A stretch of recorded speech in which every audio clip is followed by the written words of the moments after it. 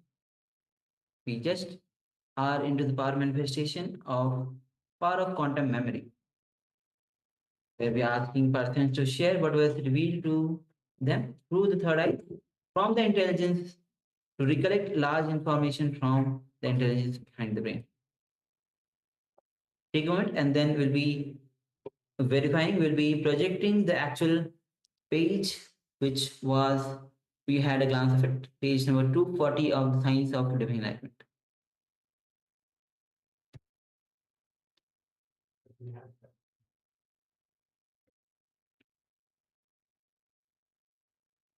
So again, it is important to forego any impossibilities, any thoughts of impossibilities, do not entertain. So anything, as soon as you start thinking that it's impossible, as soon as you start thinking even that it's hard, maybe you're not thinking it's impossible, you're thinking it's hard. As soon as you do that, it stops the power from manifesting. So please, when you do come into the power manifestations, please make sure that you unclutch. So unclutch again and again, because these are things that play on your mind. These are things that stop you from manifesting these powers.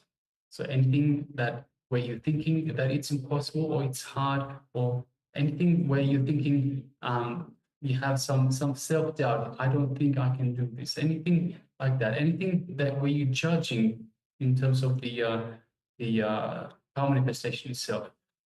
Even saying this power manifestation is not as good as other, or anything like that, anything that the mind throws at you will get in the way. So please make sure that you unclutch from these as you're doing the power manifestation. Continuously unclutch, unclutch. So again, what do we mean by unclutching? Just become a witness. The thought comes up, the impossibility, the self-doubt, whatever comes up, let it come up. Don't get involved in it. Do not read into it and entertain it. Once you entertain it, it will become a full-blown distraction. So just observe it as it comes up and just let it go back down by itself. If you don't pay it attention, just like a flower, for example, you don't give it water, it will die. Similarly, the thought will come up, you don't give it attention, then it will just go back down by itself.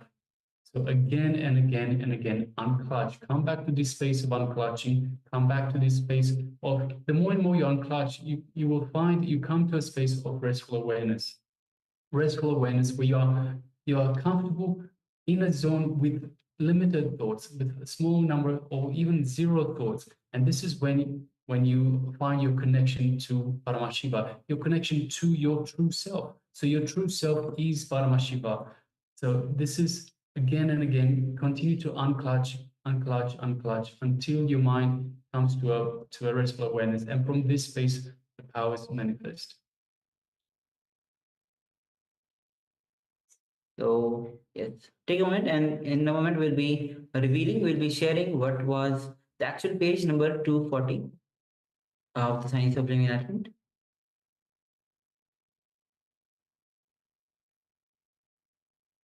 All right. So we'll be projecting the page number 240 of the Science of Living Enlightenment. Yes, so the book starts at the top. Losing confidence in you take away life itself from you. Please listen. Others losing confidence in you takes away the wealth of life from you. You losing confidence in you takes away life itself from you. How many of you are recognizing it? When you break the words you give to others, they lose confidence in you. When you break the words you give to yourself, you lose confidence in you.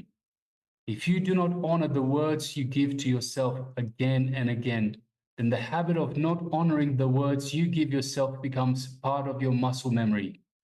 Losing confidence over yourself becomes part of your muscle memory. That is why even your willpower cannot heal your body. I see this many times in my experience with people. Some people come out of even cancer with their willpower. Some people can't get out of their simple cough or headache, even with all their meditation and everything. It's because the power of completion, integrity. If you are in integrity with you, any word you give yourself, even your muscles will listen to it. The word you give yourself is the bone structure you form for your life. You have to honor. If you are not able to honor, even by giving your life, at least you have to complete it. The words you utter towards yourself, the words you give to yourself, can be nectar or poison. The words you constantly repeat to yourself, the words you constantly tell yourself have to be enriching you, inspiring you, exciting you, and enlightening you. The words you give to you are ahara, what you consume to create life in you. The first principle of life is integrity. When you start thinking and speaking with integrity, the ultimate possible inner cleaning happens. Yes, so powerful, powerful words from the Supreme Pontiff of Hinduism on integrity. Integrity is very, very, very important to us. It is our bone structure, the bone structure that we create for our life. Through integrity, as Swamiji pointed out, through integrity, people walk out of diseases like even cancer. But if you don't have the integrity, then your health issues, you will have health issues. Even with just a common cough, you won't be able to get out. So integrity, very important principle, very important part of your life. That's why we have gone through exercises about finding out, identifying places where, or situations, aspects of your life where you have not been in integrity, where you have been inauthentic, you have not kept integrity for the words that you uttered to yourself and to others. We can't stress it enough. It is so, so, so important. All right. So with this, let's move on to the next session, which is going to be on mysticism and philosophy. Now, both of these are two distinct yet interconnected paths of understanding. Philosophy is rooted in intellectual analysis, logic, and verbalization of experiences. On the other hand, mysticism transcends all intellectual understanding. It is from the oneness, from the higher states of consciousness that manifest. Mysticism involves direct experience and communion with the divine and direct initiation by the Guru. So let's enter into this relation by Swamiji on mysticism and spirituality.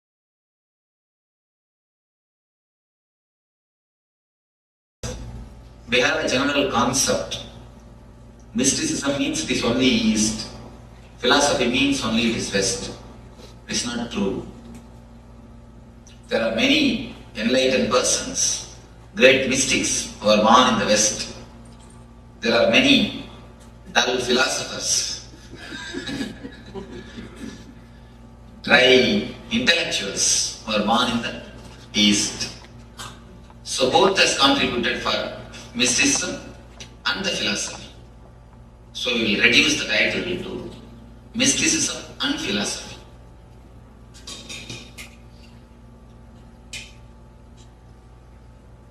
What is mysticism and what is philosophy?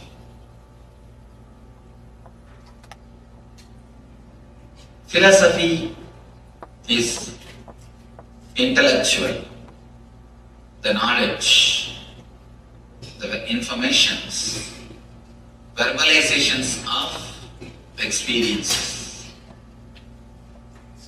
memories of the past, assumptions about the future.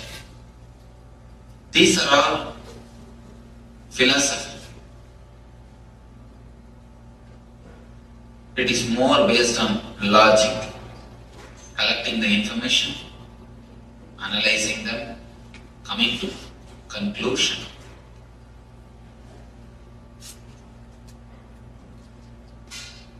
Mysticism is more like transforming your life.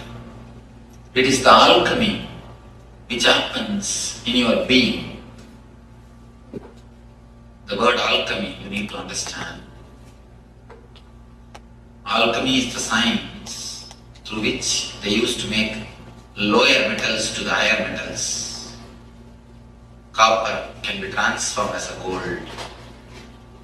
Mercury can be solidified. The lower level metals will be raised to the higher level metals.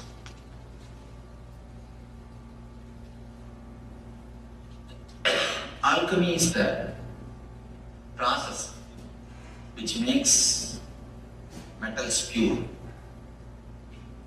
The transformation of the inner being, I call it as ultimate alchemy. Alchemy which happens inside your being. A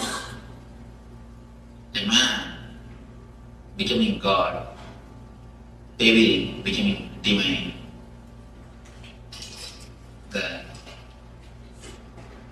words becoming realization. This process, I call it as alchemy. Mysticism is more to do with alchemy. If you have a problem, physically, mentally, or spiritually, how philosophy deals it and how mysticism deals it. If we understand, then we will be able to have a clear view about philosophy and mysticism. The angle of philosophy, the angle of mysticism. Enlightened people always called their philosophy as darshanas. Darshana means you need to understand, Darshana does not mean philosophy. Darshana means whatever is seen. Whatever is seen, they are recorded. Those things are always called philosia. New word. Philosia, not philosophy. Philosophy is born out of mind. Philosia, mysticism, is born out of no mind. Philosophy is born out of matter. Mind is nothing but a matter. Mind is nothing but a biocomputer. Philosophy is born out of biocomputer. Mysticism is born out of bioenergy. Mysticism is outcome of enlightenment. Philosophy is the outcome of intellect. Philosophy comes from intellect. Mysticism comes from intuition. Philosophy has got only 120 degree vision. Mysticism sees in 360 degree. That is why the mystics are always represented. The statues or the photographs of mystics is represented always with the third eye. Buddha, Krishna, Shiva, all the mystics, you can see there will be diagram. The third eye will be there. Third eye means the vision of 360 degree. All the sides they will be able to see beyond these two eyes. With intellect, you can touch only the level of head. Intellect is like a communication. Philosophy is a communication between teacher and a disciple, teacher and a student. Mysticism is a communion between master and disciple. Philosophy is the communication between teacher and student. Mysticism is a communion between master and disciple. To learn philosophy, just your head is more than enough. If you are a little bit attentive, that is more than enough. Nothing else is necessary. If your logic is sharp, you can learn philosophy. But to learn mysticism, it is not even learning, it is picking up. To have the mystical experience, you need to put your whole being. Whole being is necessary. Just an intellectual understanding is not enough. If you are in conflict, if you are in confusion, be very clear, still you are intellectual or philosophical, not mystical. The danger is people think themselves as mystics or they are mysticism, but they are in intellectual or philosophical level. As long as you have confusion, as long as you are in conflict, be very sure you are only philosophical. Once I spoke on the different meditation techniques for intellectual people and emotional people. Somebody asked me, Swamiji, how can I find out whether I am intellectual or emotional? I told him, the very question shows you are intellectual, don't worry. The very doubt shows you are intellectual, because only intellectual people get the doubts. Emotional people will never have any doubt. They are very clear from the first day one. So you can be sure, if you have the doubt whether I am mystical or intellectual, be sure you are intellectual. Any conflict, because philosophy is the outcome of conflict. Mysticism is outcome of love. Philosophy cuts and analyzes. Mysticism unites and heals. That is why mysticism is always represented by the word yoga. Yoga means union. Yoga means union. Again and again unites and heals. Of course, philosophy has got its own use, utility. That is why we let the philosophy be alive. In the outer world, philosophy is the language. Doubt is the language. Logic is the language which can win, which can bring you bread and butter. But unfortunately, man cannot live only with bread and butter. If man can live only with bread and butter, we don't need mysticism. Philosophy is more than enough. Unfortunately, man cannot live only with bread and butter. We need something more than philosophy. If philosophy can satisfy, libraries are more than enough. There is no need for anything more. No need for churches, temples, mosques, or the monasteries. If philosophy is sufficient, libraries are more than enough. But philosophy doesn't satisfy. The language of outer world is philosophy. In the outer world, if you want success, you should know the philosophy, logic, how to doubt, how to question, how to analyze, how to cut. In the inner world, the very language is different. For the inner world, you need only mysticism or the help of a mystic. If you try to test a rose flower with a touchstone, what will happen? There was a man who was a goldsmith, went to his friend's house. The friend showed, see such beautiful roses, how nice they are all. This man asked, I wanted to test whether they are original roses or plastic roses. This man said, go and touch and feel. You can understand whether it's original or rose or plastic. Goldsmith said, no.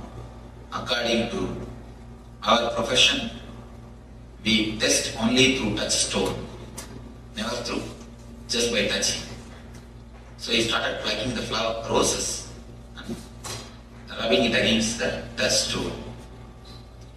Using the touchstone, can he find out whether it's original rose or not? No. Touchstone is useful to find out the gold, find out the originality of the gold, to work with the gold, but not with the roses. Philosophy, logic is like touchstone. It is useful in the outer world with gold, but never with the inner world, the inner lotus. With inner lotus, the touchstone cannot do. The language is totally different. The life has to be totally different. If you want to learn philosophy, you can learn just by words. Verbal language is enough. But mysticism can be learned only by body language. That is why the mystery schools, they call it in Sanskrit, Gurukulam. In mystery schools, always it is recommended the disciple should stay with the master. Disciple should stay with the master throughout the day.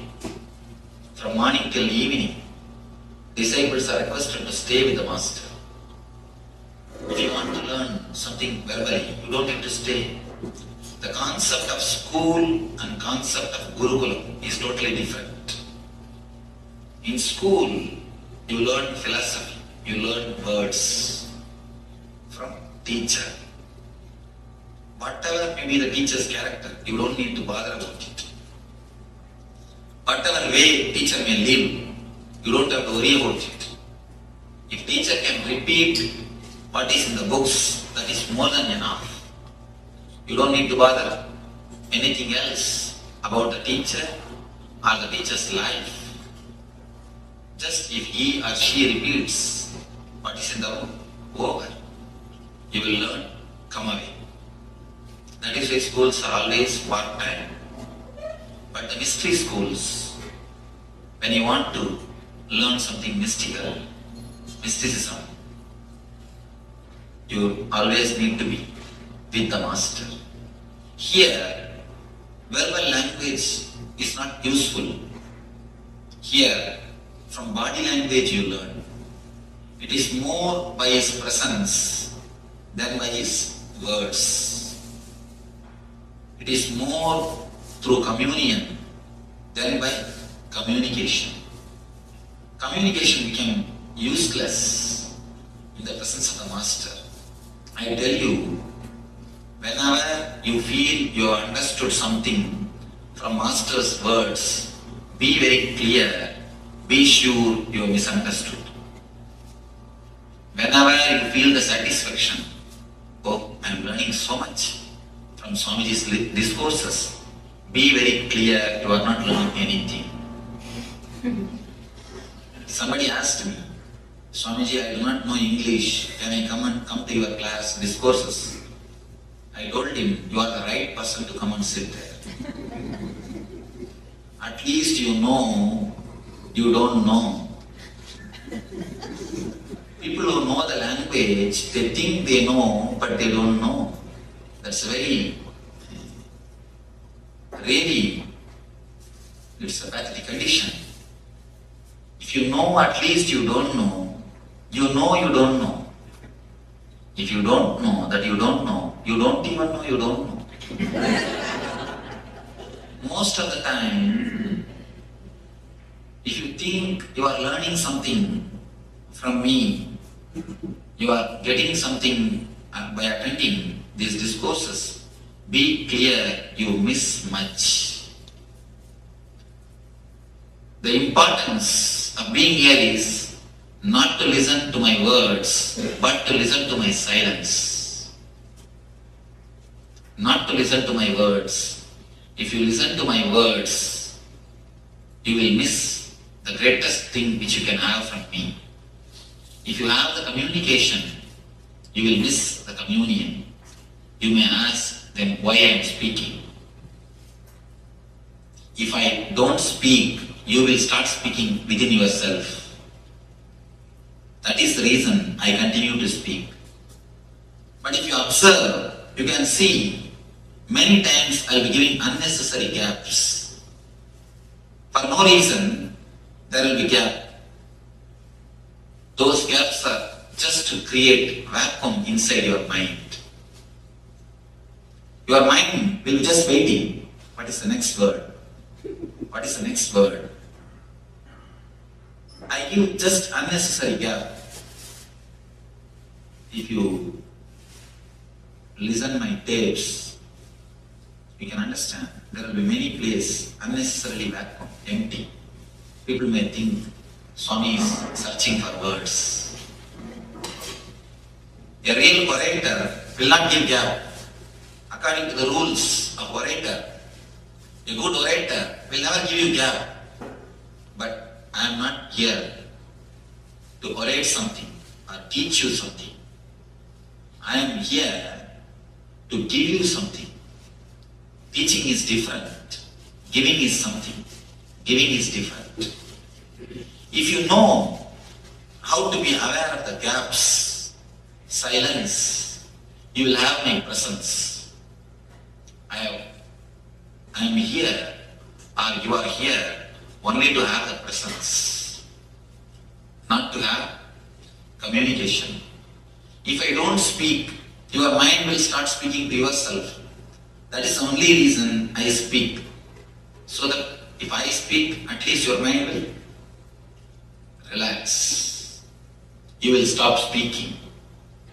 If you really stop speaking, and start listening, you will start, not only you will start listening, you will see something more will be happening in you.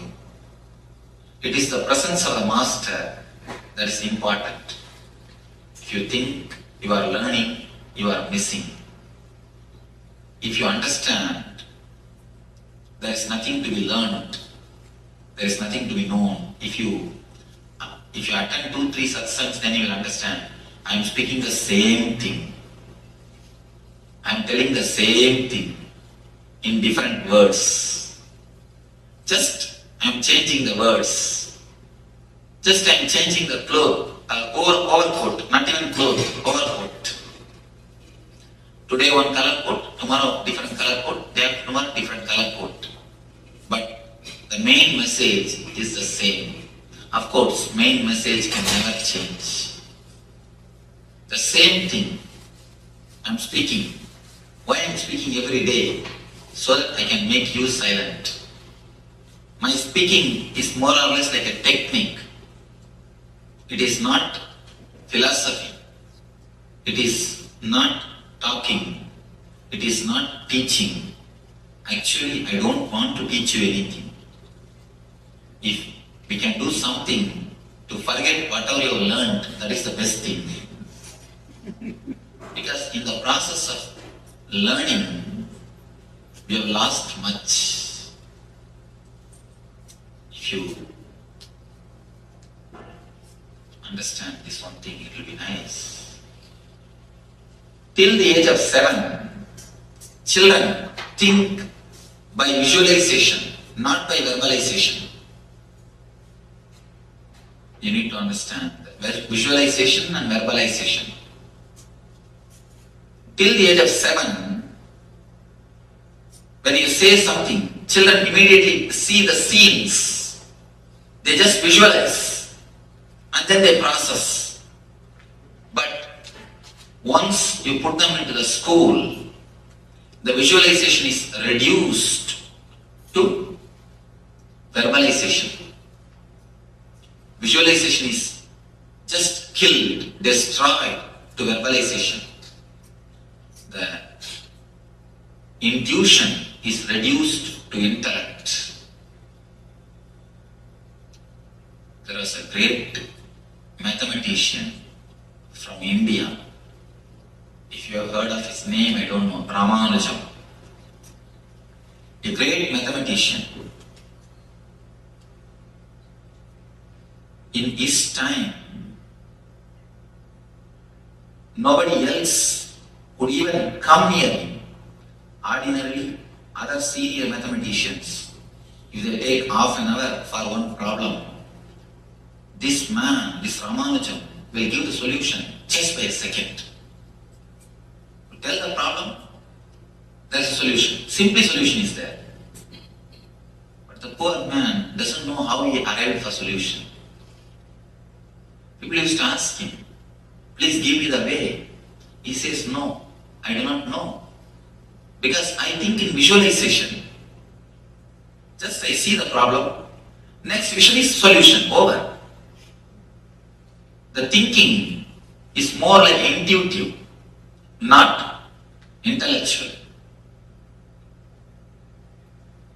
He just sees the problem, the next slide, the solution is there. Every kid, not only Ramanujan, everybody, when we came to this earth, we had the capacity of visualization. That is why the eyes of the kids are so alive, so vibrant. If you look at the eyes of the kids, that's a great meditation. Below the age of 7, if you just look at their eyes, that's a great meditation. That is why they say the eyes are the index of the mind. Not only index of the mind, index of the being. Whatever is inside will be shown by the eyes. We never look into each other's eyes. Why? Even if somebody looks into your eyes, after a few seconds you just turn away. Because you are afraid he may find out what is inside. In the mouth, you show a big smile, but inside, you think, let me take care of you later on. Not now. Especially when somebody dies, when you go there to inquire, you can always see people have got a line of violence or vengeance inside. In their mouth, they will be telling, oh, he has gone, it is too bad, I feel sorry for you. Inside, oh, he has gone, good, let him go. I was thinking how much he was troubling us. It is good that he has gone. You think one thing, you can speak one thing. In words, you can cheat. In words, we can play. We can think one thing, we can say another thing. But in eyes, you cannot play. In visualization, you cannot play. You cannot play in visualization. Your eyes will show who you are. Your eyes will clearly express what you think. That is why we never let anybody to see our eyes. If somebody looks into your eye deeply, you just turn your eyes. You can find out whether that guy speaks truth or not by looking at his eyes. If he is courageous, then he will again look at he will just gaze your eyes. If he doesn't have enough of courage, you can always see, he will turn his eyes. With kids, they just visualize, they don't verbalize. But when you put them in the school, then whole visualization capacity becomes verbalization. They are taught how to read, how to write by force. At least till the age of 7, kids should not be put in the school. Till the age of 7, they should be allowed to learn with the nature. They have their own inbuilt mechanism to learn. They learn from the trees, learn from the nature, learn from the father, learn from the mother. They have their own method to learn. If we let them learn till the age of 7, the visualization will never become verbalization. The capacity to have the intuition will be retained. But when we put them in the school, the visualization turns into verbalization. Then they start thinking in words. The mind starts working with words. With words, you take long time. With words, you take too much of time to come to any solution. That is the difference between Ramanujam and other mathematicians. Ramanujam thought in visualization. The other persons thought in verbalization. The greatness of Ramanujam is he never went to school. Actually, he had never been to formology school. So that he could retain his visualization capacity, his innocence. When the visualization becomes verbalization, you can understand, instead of eyes being vibrant, tongue will become vibrant. Then visualization is turned to verbalization. It is almost like a psychological castration. I'm using a strong word, but it is truth. Psychologically, the man is castrated. The being is castrated.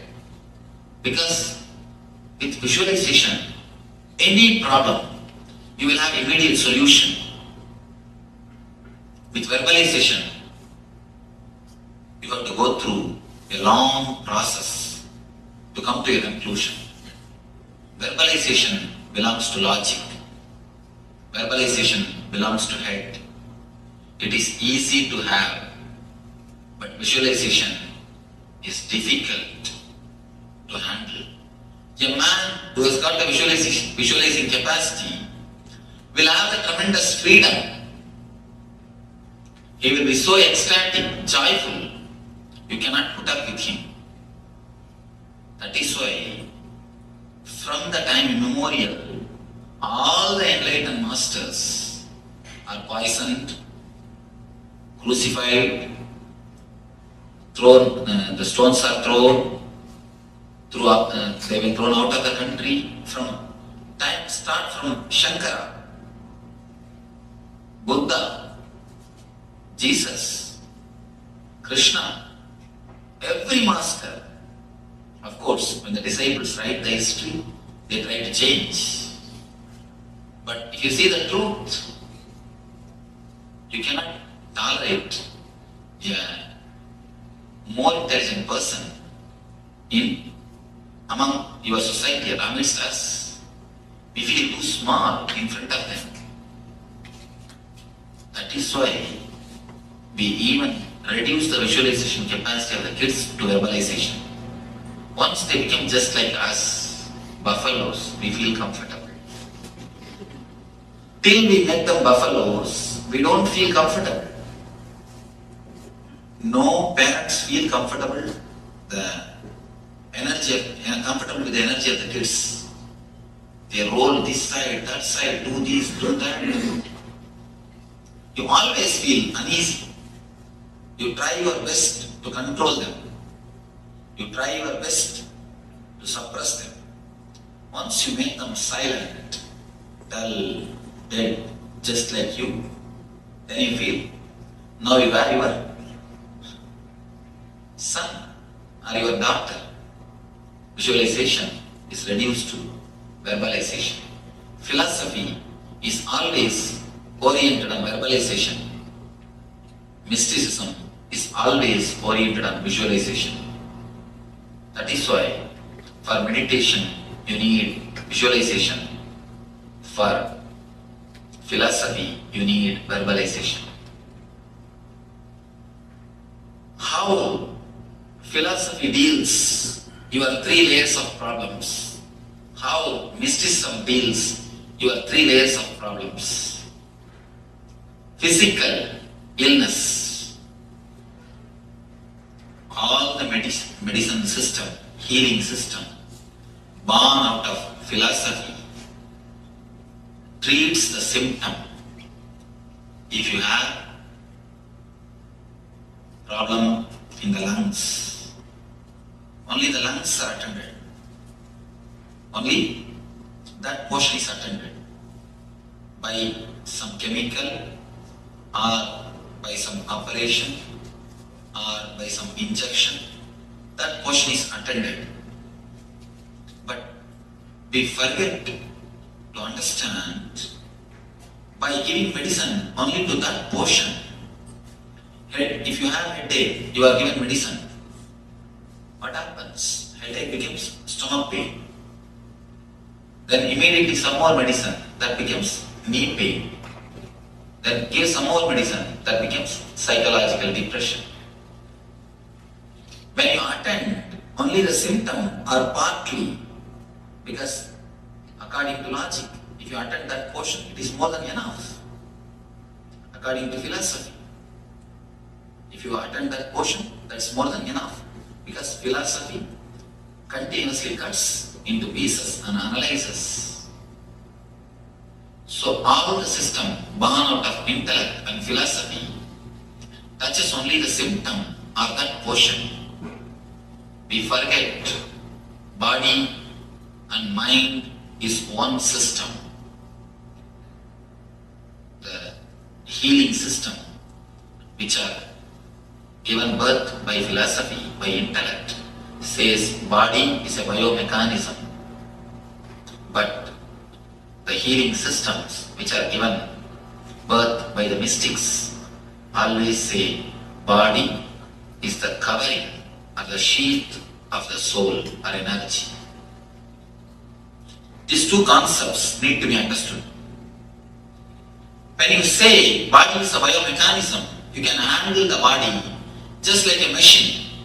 If one part of the machine is disturbed, you remove that portion, replace it with the same part. That's enough. In a machine, in a lathe machine, if one screw is gone, you just replace that screw. That's enough.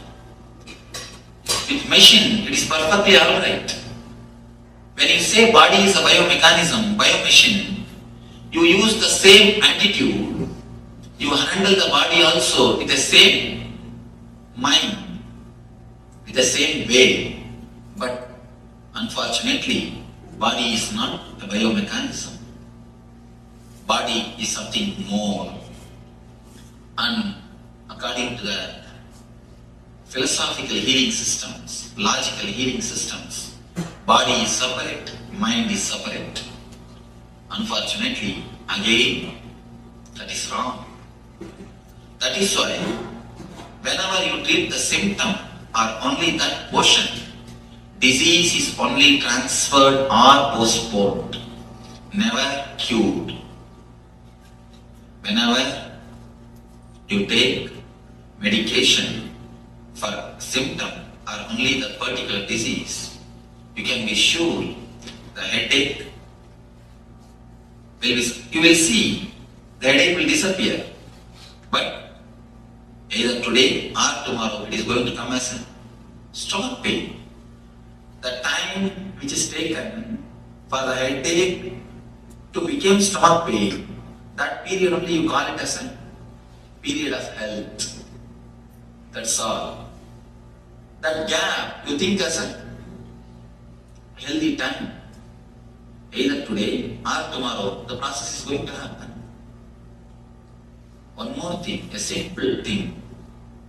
Body continuously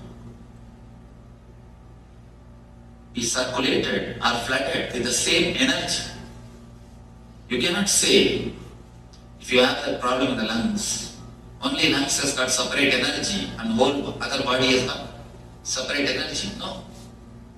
Even in the physical level, physical plane, you cannot say here separate blood is flowing and there everywhere else separate some other blood is flowing. No. So the medicine healing systems which are born out of intellect or the logic or the philosophy cuts and analyzes, treats only the symptom or that portion. The healing system which are born out of mysticism, especially Ayurveda and the meditation healing, they go to the root of the disease. They say there is no different names for disease. No different names for disease. Only two things, either disease or health, that's all. People come and ask me, Swamiji, what all the disease you can heal? I tell them, what do I know? I do not know anything about anatomy. I can heal the disease which you can name and diseases which you can't name. That's all, that much only I can say. Because according to me, according to the meditation healing, only two things. Low energy, high energy. Disease, health, that's all. The root is only one thing, either low energy or high energy. We do not look at the man. The mystics do not look at the man as the biomechanism. They look at him as something more than biomechanism. It is the root which needs to be healed. It is the being which needs to be healed, not the part or the symptom. If you try to cut the trees to destroy if you try to cut the branches and leaves to destroy a tree, can you successful? If you try to cut only the leaves and the branches to kill a tree, you can never be successful. Now they say if you prune a tree, it grows much better way, in a much more quick way. So by treating the symptom, by treating the outer layer, you will not be touching the disease. In the language of the mystics, they touch the root. Go to the very root of the disease. Go from where disease starts, where your being and mind is not ease with each other. The root of the disease is the uneasiness between your mind and your being. The uneasiness only creates diseaseness in you. The diseaseness only becomes disease. The healing system which are given birth by the mystics looks at the being as a whole. Whenever you are whole, you are holy. Understand this thing. Whenever you are whole, you are holy. They look at the very being, at the very root, from where the basic disease is appearing, from where the cure can happen, from where the root is coming out, from which point you can remove the very root. The approach to the body or to the human being itself is totally different from the language of mystics. That is why for any disease, the same healing. You may think how the same healing can work on any disease. Because there is no too many names. How many names you make, it is only one thing. Low energy, high energy, that's all. When the energy is attended, many people come to me for healing. They would have come to get healed some problem in the heart. But after 2-3 days they come and report to me, Swamiji, my stomach pain has disappeared. I had a tumor in the hip that has disappeared. How it is? I didn't tell you about that. I always tell them, never think disease are separate. You have 2-3 disease. Never think you have 2-3 disease. Disease means it is only one. It is only one. Low energy, that's all. The whole thing can be classified under one category, under one thing. So when you touch the root, you heal the disease. Whenever you touch the symptom or the part, you only transfer or postpone the disease.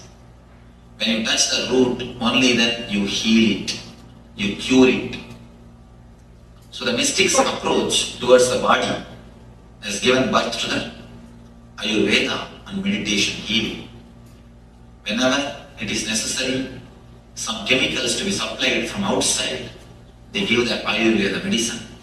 Whenever it is necessary, some negativity to be removed from inside, they give the meditation. So the meditation and the medication both are the root of holistic idea or holiness, wholeness. The mystics look at the mind, look at the man in a different way. Philosophers look at the body, look at the mind in a different way.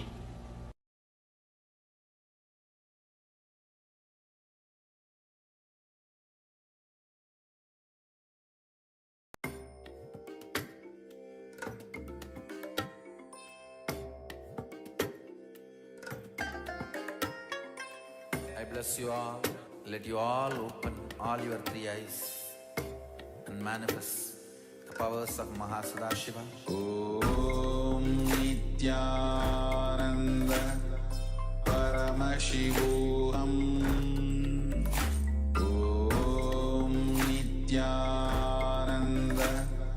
Paramashivoham. Om Nithyananda Paramashivoham.